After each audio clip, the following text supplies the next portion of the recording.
보도의 진실을 들여다보고 시청자의 진심에 귀 기울이는 시간이죠. YTN 뉴스 FM 열린 라디오 YTN 시작합니다. 저는 아나운서 최희입니다.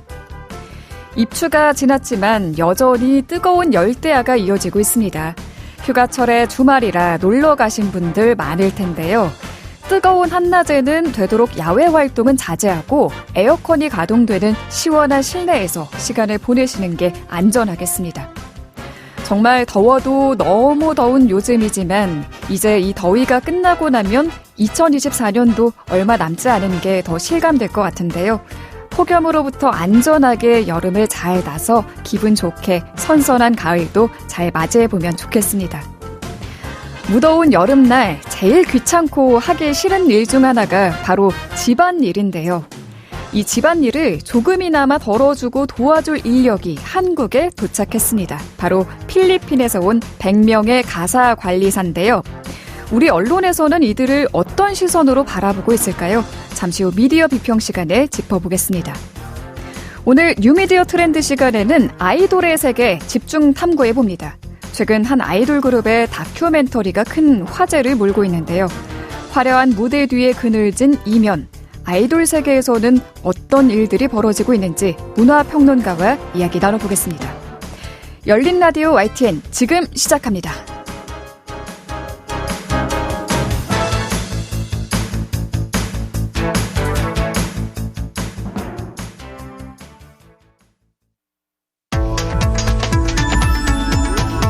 미디어가 전하는 이슈에 대한 다양한 분석과 팩트체크까지 바로 보고 뒤집어보고 꼭꼭 씹어보기 위한 미디어 비평 프로그램 열린 라디오 YTN.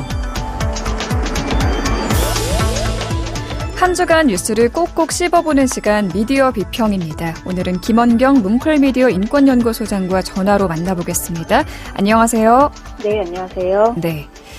서울시와 고용노동부가 외국인 가사관리사 공동시범 사업을 시행하기로 했고요. 여기 참여한 필리핀 여성 노동자들이 지난 8월 6일 한국에 들어왔습니다. 네. 오늘은 여기에 대한 우리 언론 보도들 살펴보고요. 또 우리가 오해하고 있는 부분이 없는지 살펴보겠습니다. 먼저 이 사업이 어떤 사업입니까? 네, 고용 허가제로 필리핀 가사관리사가 한국에 들어오는 것은 처음이고요. 이번에 입국한 필리핀 가사관리사는 총 100명 규모입니다. 이 사업은 내국인 돌봄 종사자 수가 점점 감소하고 점차 고령화되고 있는 상황에서 돌봄 비용이 굉장히 많이 치솟았거든요. 이로 인해서 경력 단절이나 출산 자체를 포기하는 양육자들을 위한 대책으로 도입되었습니다. 그러니까 아이 돌봄을 위한 대책으로 도입된 것이에요. 입국하신 분들은 4주간 한국어와 아이 돌봄, 가사관리, 성희롱 예방법 교육 등을 받고요. 9월부터 각 가정에 투입될 예정입니다. 네. 각 가정집에 입주해서 일하는 것은 아니고요. 그러니까 그곳에서 사시는 것은 아니고요. 공동 숙소가 역삼역 인근에 마련이 되어 있습니다. 숙소 면적은 근로기준법 시행령에 따라 4.8제곱미터에서 6.5제곱미터 정도 됩니다. 약 1.5에서 2평 정도 되는 방이라고 보면 되고요. 본인이 1인실이냐 2인실이냐 이렇게 신청을 해서 내년 2월 말까지 약 7개월간 거주할 예정입니다. 네. 8월 1일 기준으로 벌써 422개 가정이 서비스를 신청했다고 합니다. 네. 서울시는 신청자 중에서 300가구를 뽑아서 연결할 예정이고요. 서울에 살고 있는 12살 이하 자녀가 있거나 출산 예정인 가구가 신청 대상자입니다. 그리고 한부모, 다자녀, 맞벌이, 임신부가 있는 가정 순으로 선발하되 자녀 연령과 이용 기간 등을 고려해서 최종 선정한다고 합니다. 네, 우리나라에 이렇게 외국인 가사관리사가 도입된 게 처음이라고 알려주셨는데 네. 이분들이 각 가정에서 어떤 일을 하시게 되는 건가요? 제가 지금까지 계속 가사관리사라고 불렀잖아요. 그래서 가사관리사 하면은 처음에 딱 떠오르는 게 기존의 우리나라의 가사 도우미를 연상하게 되거든요. 네. 그래서 그런 업무를 하는 분이라고 오해하실 수 있어요. 방금 전에 오프닝에서 최희 아나운서님께서도 약간 가사를 도와주실 분이라는 그런 의미의 말씀을 하셨거든요. 그런데 이분들은요, 엄밀하게 말하면은 가사를 도와주시는 분이 아니고요. 그런 업무를 시켜서는 안 되는 분들입니다. 고용노동부와 그러니까 필리핀 정부 등에 따르면 이번에 입국하는 100여 명의 필리핀 가사 관리사의 주 역할은요, 아이 돌봄입니다. 가사는 아이와 관련된 영역으로만 제한되어 있습니다. 그렇군요. 네, 명칭 때문에 가사를 관리하는 것처럼 자꾸 이해하고 오해할 수 있는데 역할만 보면은 돌봄 관리사라고 부르는 것이 오히려 적절한 표현이 아닌가 이런 생각이 들었습니다. 그리고 실제 이들이 보유하고 있는 자격증이 있는데요. 네. 그게 케어기버 자격증입니다. 그러니까 이 자격증은 노인도 돌보고요, 장애인도 돌보고 어린이도 돌보고 이럴 수 있는 자격증이에요. 네. 필리핀 정부는 우리나라에 양질의 돌봄 전문가를 보내야 하는 만큼 자국 내에 케어기버 NC2 자격증 보유자만 우리나라에 송출하게 이렇게 했습니다. 필리핀의 케어기버는요, 국가 대 국가 협약으로만 송출이 가능한, 그러니까 굉장히 좀 좋은 자격증이고요. 이들은 780시간 이상의 그 교육을 받아야 돼요. 아이와 노인 돌봄 관련 교육을 이수해야만 자격증을 받을 수 있다고 합니다. 특별 자격을 보유한 사람들인 만큼 이 케어기버들은 일본에서는 요양병원에서 요양 인력으로 활용되고 있고요. 네. 또 이스라엘에서도 많이 일을 하시는데 우리와 같이 아이 돌봄 인력으로 활용되고 있다라고 합니다. 양국 정부는 필리핀 가사관리사의 역할로 옷을 입히고 씻기고 먹여주는 등 아동이 일상생활을 할 수 있도록 돕는 가사 업무로 규정하고 있습니다. 네. 또한 아이 돌봄의 영역 안에서 관련된 가사 업무만 수행하는 것입니다. 여기에 약간 추가적으로 다른 일들이 있기는 해요. 그런데 그게 동거가족 구성원을 위한 부수적이고 가벼운 직무는 수행할 수 있다고 포함되어 있어요. 따라서 집안일에 음식, 청소, 아이 돌봄까지 하는 영어 능통한 가사 도우미가 한국에 들어왔다. 이렇게 생각하고 기대하신다면 앞으로 큰 갈등을 빚을 수밖에 없을 것으로 보입니다. 네. 가사관리사라는 명칭 때문에 막연하게 집안일을 다 하신다라고 생각을 했어요. 그런데 네. 사실은 집안일보다는 아이 돌봄이 주 업무고요. 네. 그런데 조금 전에 말씀해 주시기를 추가적으로 동거가족 구성원을 위한 부수적이고 가벼운 직무는 수행할 수 있다고 포함되어 있다고 말씀해 주셨거든요. 네네.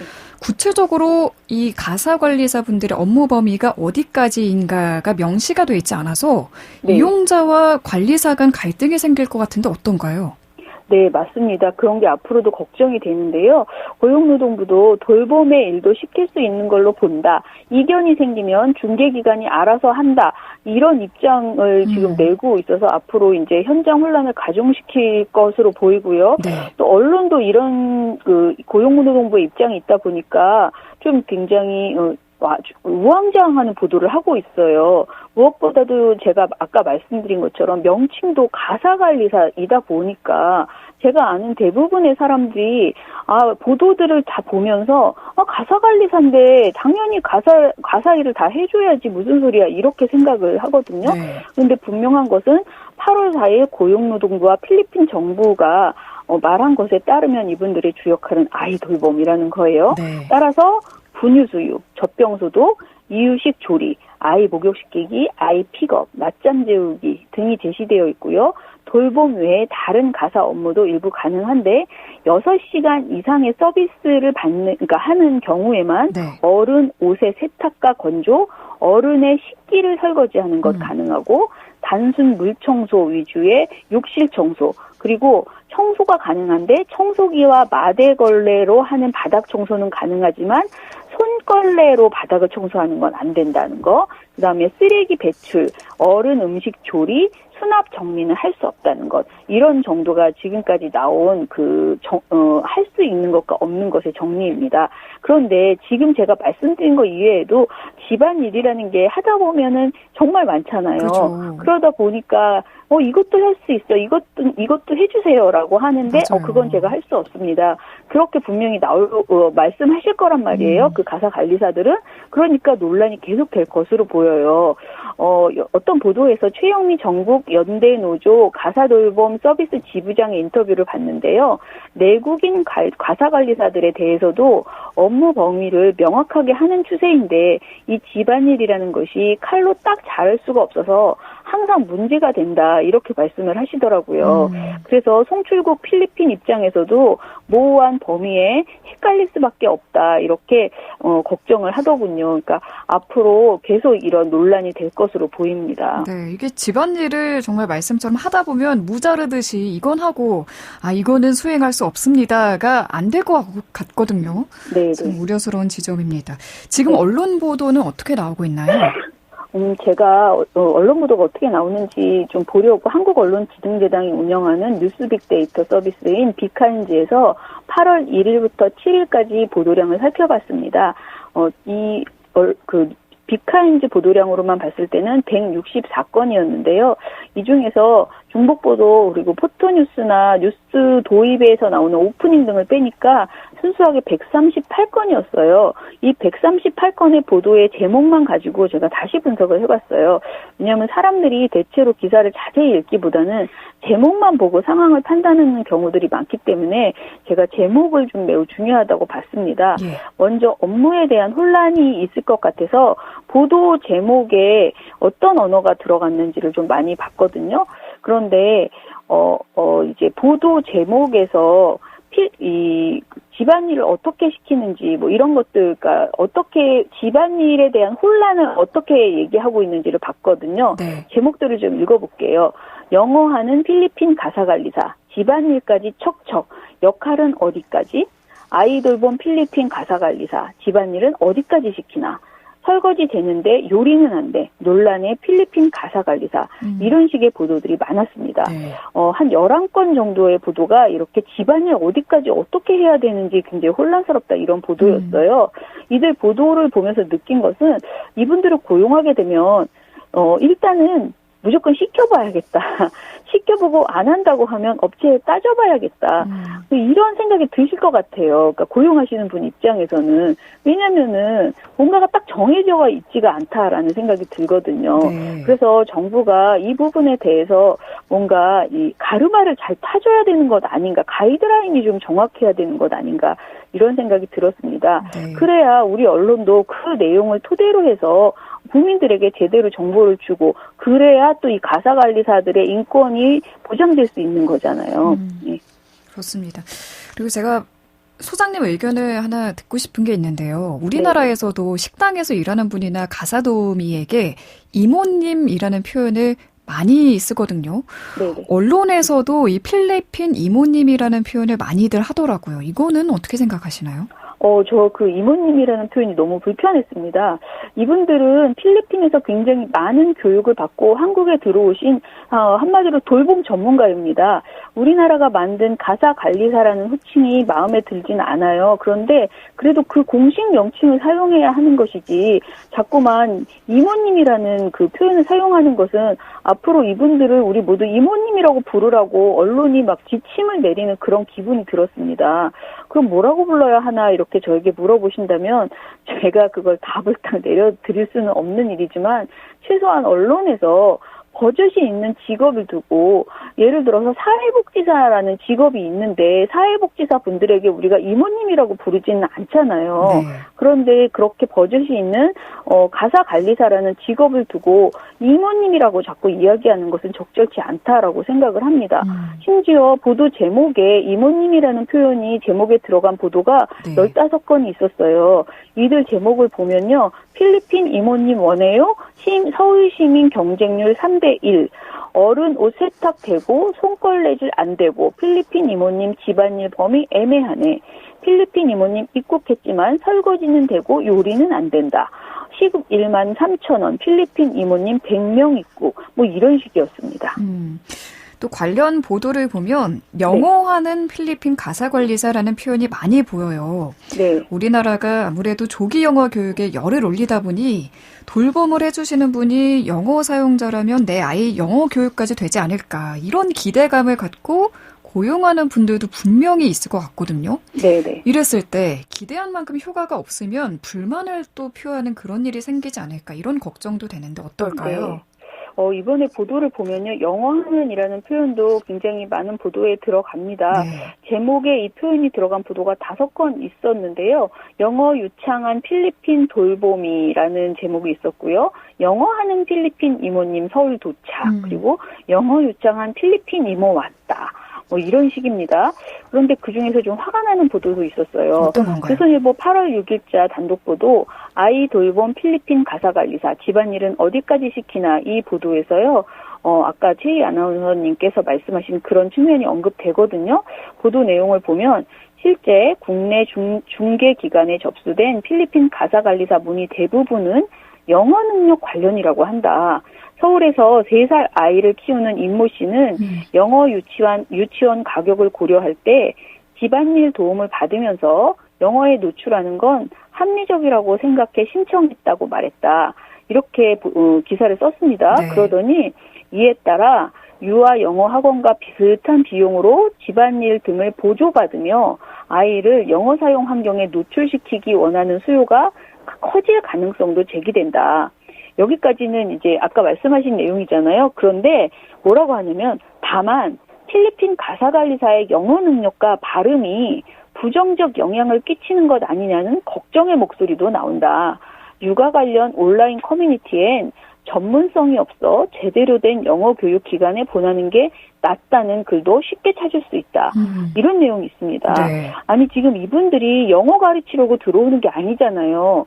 그런데 우리의 속내로 영어에 노출시키려고 고용한다 이러더니 느닷없이 발음이 안 좋고 전문성이 없을 것이다. 이런 커뮤니티에나 떠돌 말을 기사에서 이렇게 기사화하는 것은 정말 시범 사업을 앞두고 아무 말 대잔치를 하는 것 아닌가 이런 생각이 들었습니다. 저는 이게 이미 시범 사업이 시작된 것이기 때문에 지금 언론이 해야 할 일은 이런 것이라고 생각을 해요. 저출산 고령화 시대에 우리가 이 외국인 노동자들이 우리나라에 지금 굉장히 부족한 정말 손이 모자라서 할 수 없는 돌봄 노동력으로 이분들이 들어오시는 것이거든요. 그래서 효과적으로 이분들이 우리나라에 자리 잡을 수 있도록 그리고 그 과정에서 인권 침해는 없는지 잘 살펴서 정착할 수 있게 하는 것이 우리 언론의 역할이라고 생각을 합니다. 네. 네, 알겠습니다. 오늘 말씀 여기까지 듣겠습니다. 고맙습니다. 감사합니다. 네, 지금까지 김원경 뭉클미디어 인권연구소장이었습니다. 진실을 전합니다. 진심을 다합니다. 시청자 여러분의 목소리에 귀 기울이는 YTN 뉴스 FM 열린 라디오 YTN 토요일 저녁 8시 20분과 일요일 밤 11시 20분에 방송됩니다.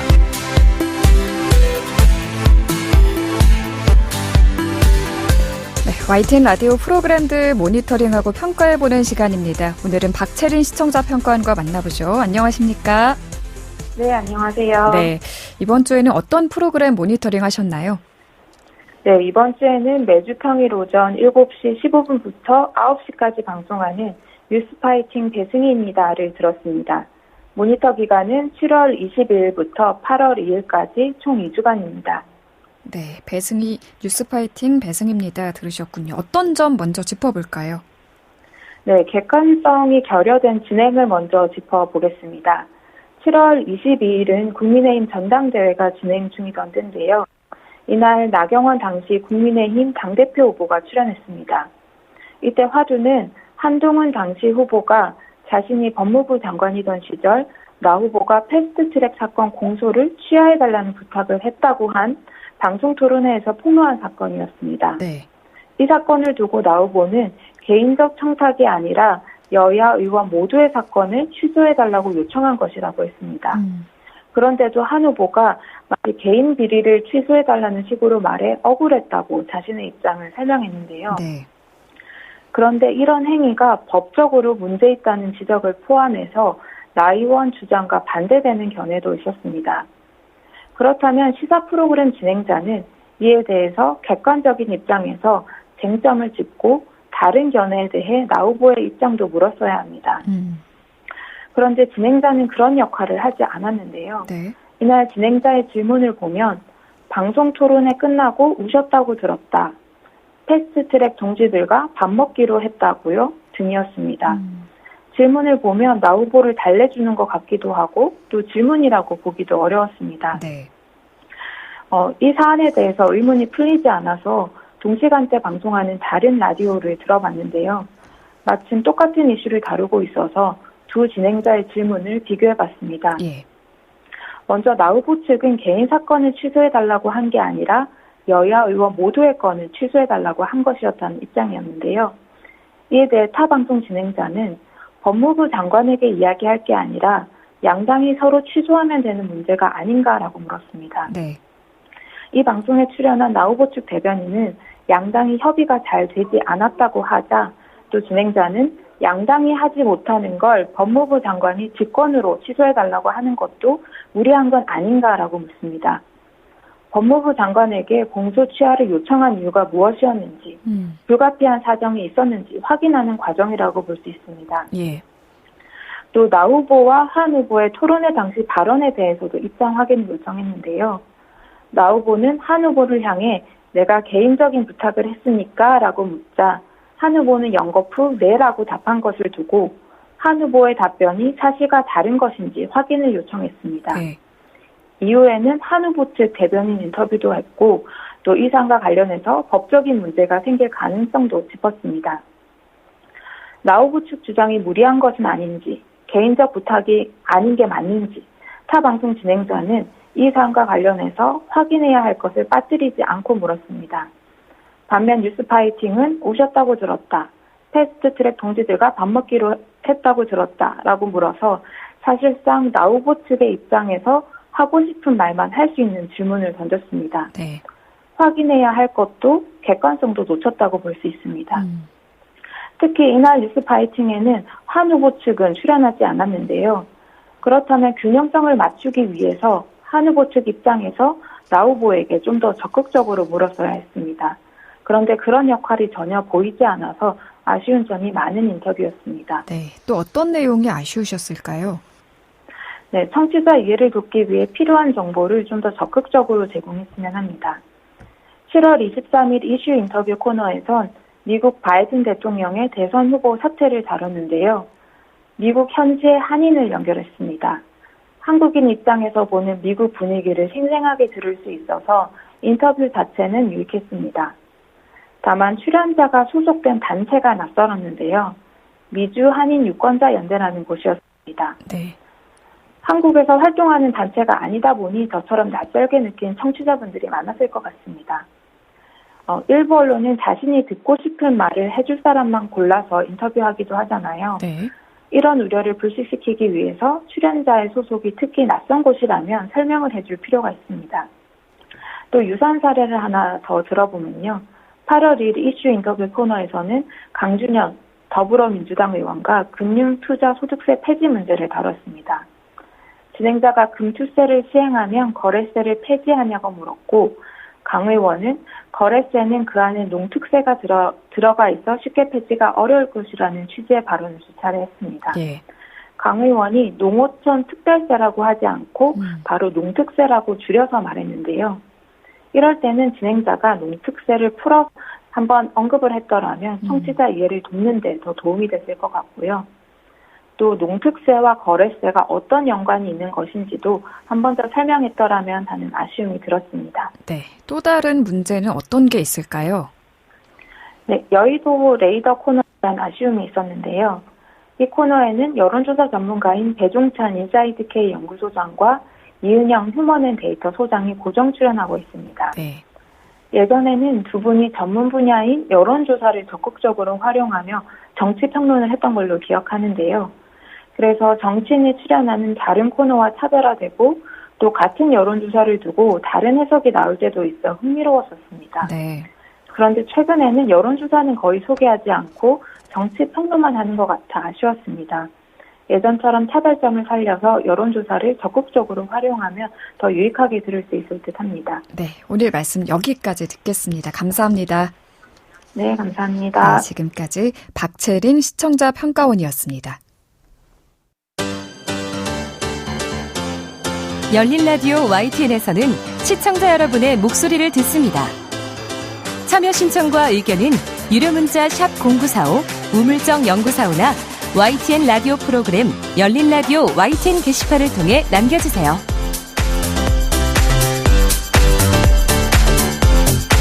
뉴미디어 트렌드 시간입니다. 오늘의 뉴미디어 트렌드는 김원식 문화평론가와 함께합니다. 평론가님 나와 계시죠? 네, 안녕하세요. 네, 안녕하세요. 오늘 이야기해볼 주제가 아이돌입니다. 먼저 지금 전 세계적인 K-팝 아이돌 방탄소년단의 멤버 슈가가 음주운전 사고를 내서 논란입니다. 일단 무슨 일이었는지 설명을 해주실까요? 예, 서울 용산경찰서는 7일 슈가를 도로교통법 위반 혐의로 입건해서 조사를 하고 있다 이렇게 밝혔습니다. 그런데 경찰이 이제 이 전동 스쿠터를 타고 갔는데 이제 음주운전 상태에서 타고 가다가 혼자 넘어진 채로 발견이 됐다라는 겁니다. 네. 경찰이 넘어진 슈가를 도와주러 가보니까 술 냄새가 나서 근처 지구대로 인계했다라는 건데요. 슈가는 지난 3월 기초군사훈련을 받기 위해서 논산훈련소에 입소했고요. 현재 사회복무요원으로 근무하고 있습니다. 그래서 이 소집 해제일이 2025년 6월인 것으로 지금 알려지고 있습니다. 지금 이렇게 음주운전 사고도 논란인데 이를 축소하려고 했던 게 아니냐 하는 의혹도 일고 있거든요. 슈가도 그렇고 그렇습니다. 소속사 측도 그렇고 사과문에서 전동 킥보드라고 표현을 했거든요. 네. 근데 이게 알고 보니 전동 네. 스쿠터였던 거죠? 그렇습니다. 그래서 슈가의 사과문이 나온 뒤에 경찰이 전동 킥보드가 아닌 전동 스쿠터였다 이렇게 정정하고 나서면서 추가 논란이 불거졌습니다. 이 킥보드라고 강조함으로써 사건을 축소하려는 것 아니었느냐라는 의혹이 제거된 건데요. 더욱이 사건 당일 슈가가 안장에 있는 전동 스쿠터를 타고 달리는 모습이 담긴 CCTV 영상이 공개되면서 여론이 악화된 것입니다.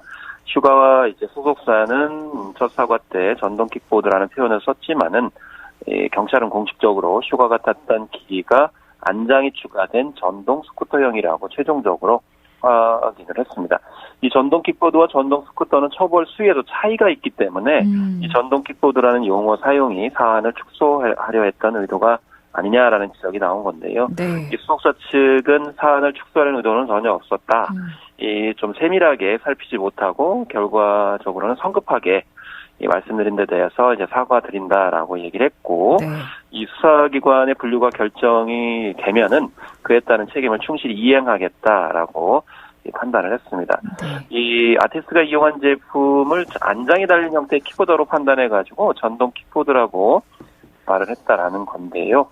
번칙금과 면허 취소 처분을 받았다라고만 공지를 했는데 네. 이 전동 스쿠터의 경우에는 도로교통법상 차에 해당해서 음주운전 시에 범칙금과 별도로 형사처벌도 받게 될 수가 있습니다. 어쨌든 향후에 경찰의 추가 조사 형식 협조하고 겸허히 결과를 받아들이겠다 이렇게 소속사가 밝혔습니다. 네, BTS는 사실 명실상부한 세계적인 K-팝 그룹이지 않습니까? 그래서 네. 이번 사건이 더 안타까운데 이번 사건 파장 어떻게 볼 수 있을까요?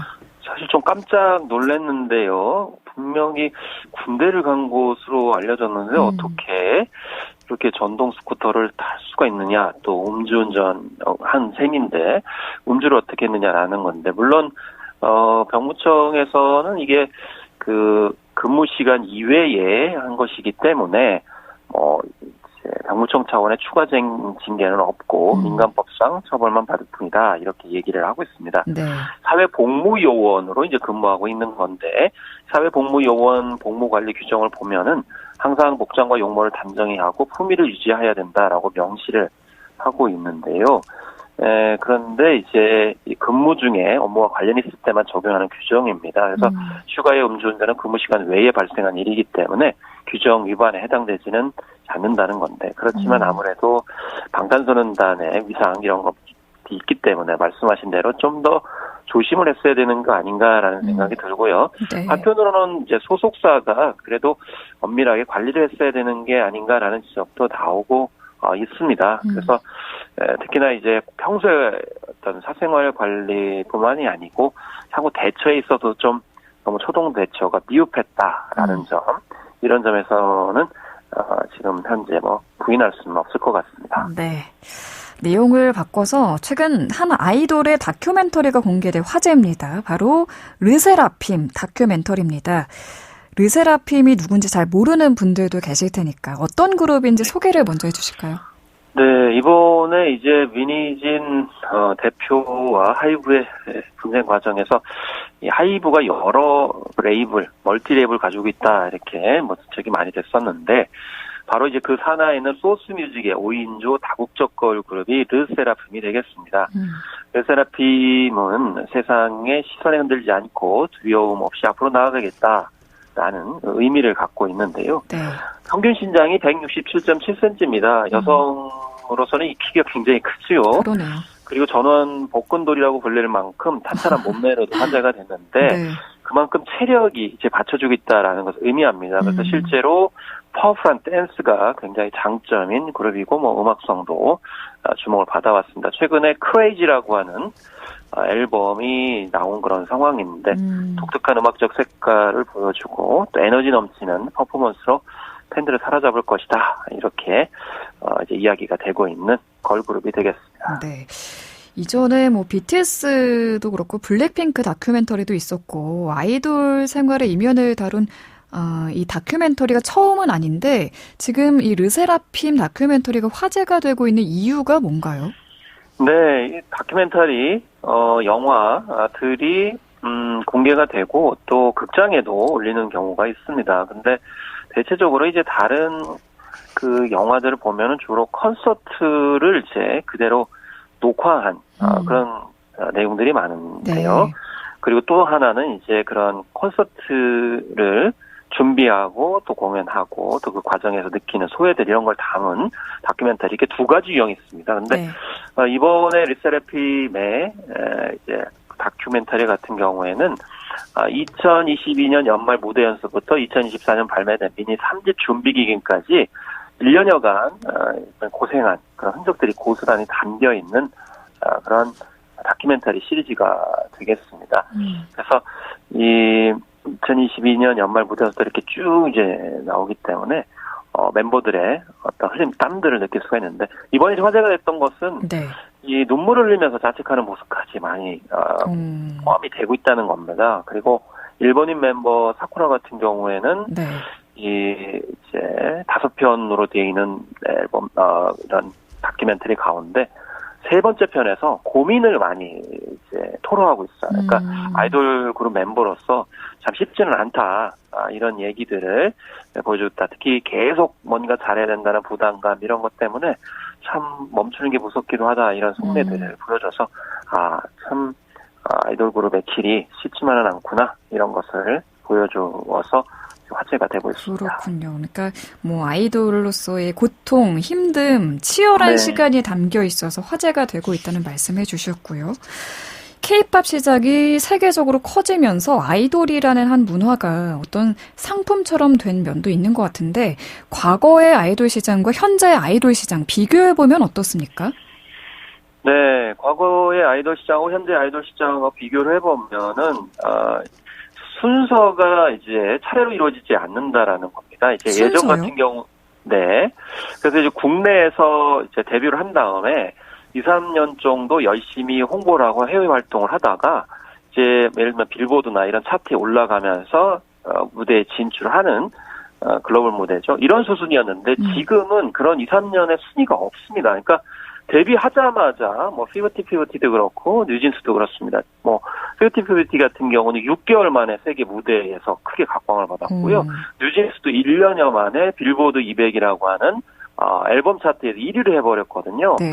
사실 방탄소년단 팬들은 약간 좀 불쾌하게 생각하시겠습니다만은 방탄소년단은 5년 걸렸거든요. 그래서 이렇게 바로 이 세계 무대에 직행하는 그렇기 때문에 훨씬 더 이제 어떤 무게감이라고 할까요?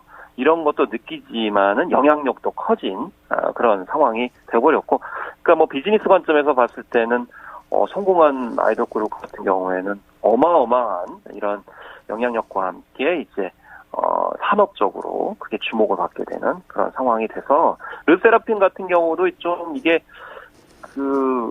갑자기 갑자기 좀 실력 논란이 있었거든요. 그 이유가 뭐냐면 코첼라 무대에 갑자기 공연을 돼버리니까 네. 사실 그 무대 같은 경우는 야외 무대이기 때문에 네.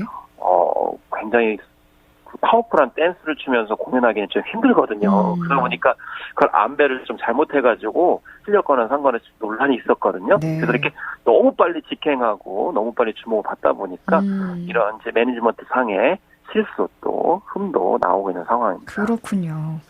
네, 알겠습니다. 오늘 말씀 여기까지 들을게요. 고맙습니다. 예, 감사합니다. 네, 지금까지 김원식 문화평론가였습니다. 열린 라디오 YTN 오늘 순서 여기서 마무리하겠습니다. 저희 프로그램은 YTN 라디오 홈페이지와 앱, 또 유튜브와 팟빵을 통해서도 다시 들으실 수 있습니다. 많이 찾아주시고요. 오늘 끝곡은 라디오헤드의 No Surprise 준비했습니다. 저는 다음 주 이 시간에 다시 인사드리겠습니다. 아나운서 최희였습니다. 고맙습니다.